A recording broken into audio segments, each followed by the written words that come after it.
ಆಕಳ. ಇವತ್ತೆಲ್ಲ ನೋಡಿ ಅಂತ ಮುಸರಿ ಕೆಟ್ಟದ್ದನ್ನು ಸ್ವೀಕಾರ ಮಾಡ್ತಾವ. ಗೋ ಆಕಳ ಎಲ್ಲಿ ಒಂದು ದಿವಸ ದವಾಖಾನೆಗೆ ಹೋಗುದಿಲ್ಲ. ನಾವು ಚಲೋ ಬಿಸಿ ಬಿಸಿಲು ಸಹಿತ ನಮ್ಗೆ ದವಾಖಾನೆ ತಪ್ಪಿಲ್ಲ, ದಿನ 10-20 ಗುಳಿಗಳು ತಪ್ಪಿಲ್ಲ ನಾವು. ಯಾಕೆ? ಅದು ಭಗವಂತನ ಪ್ರೇರಣೆ. ಆ ಭಗವಂತ ಅವರಿಗೆ ಒಂದು ದೊಡ್ಡ ಶಕ್ತಿಯನ್ನು ಇಟ್ಟಿದ್ದಾನೆ. ಆ ಭಗವಂತ ಅವರಿಗೆ ದೊಡ್ಡ ಶಕ್ತಿ ಅಂತ ಇಟ್ಟಿದ್ದಾನೆ. ಅಂದ್ರೆ ಒಬ್ಬೊಬ್ಬರಿಗೆ ಒಂದು ಶಕ್ತಿಯನ್ನು ಕೊಟ್ಟಿದ್ದಾನೆ. ನೀವು ಮಾಡುವಂತ ಸೇವೆ ಅದಕ್ಕೆ ಸಾಲು ಮಾಡ ಹೇಳ್ತಾರೆ. ಇನ್ನೊಬ್ಬ ಕಾಳವೆ ಅಂತಕ್ಕಂಥ ಮಹಾನುಭಾವರು ಗುರುಸೇವೆ ಮಾಡಬೇಕು, ದಾಸೋಹ ಮಾಡಬೇಕು, ಪುರಾಣಕ್ಕೆ ಪಟ್ಟಿ ಕೊಡಬೇಕು, ಜಂಗಮರ ದಾಸೋಹ ಮಾಡಬೇಕಂತ ಸಂಕಲ್ಪ ಇತ್ತಂತ ಸರ್ವಗಮನಗಳೇ.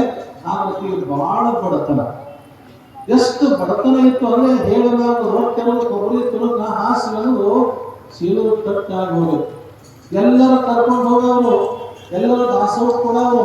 ನೋಡಿ ಏನೆಲ್ಲ ಕೊಟ್ಟರು ಸಹಿತ ಆ ತಾಯಿಗೆ ಏನಾಗಿತ್ತು ಸಂಕಲ್ಪ ಈಡೇರಿರಲಿಲ್ಲ. ಬಹಳ ಬಡತನ ಮನೆಯೊಳಗಿದ್ದ ಸಂದರ್ಭದೊಳಗೆ ಒಂದು ದಿವಸ ಶಿವ ಪರೀಕ್ಷೆ ಮಾಡಲಿಕ್ಕೆ ಜಂಗಮ ವೇಷ ಧರಿಸಿ ಬರುತ್ತಾರೆ. ಜಂಗಮ ವೇಷ ಧರಿಸಿ ಬಂದ ತಕ್ಷಣ ಬಾಗಿಲ ಮುಂದೆ ನಿಂತು ಗೌರಾಣದಲ್ಲಿ ಭವತಿ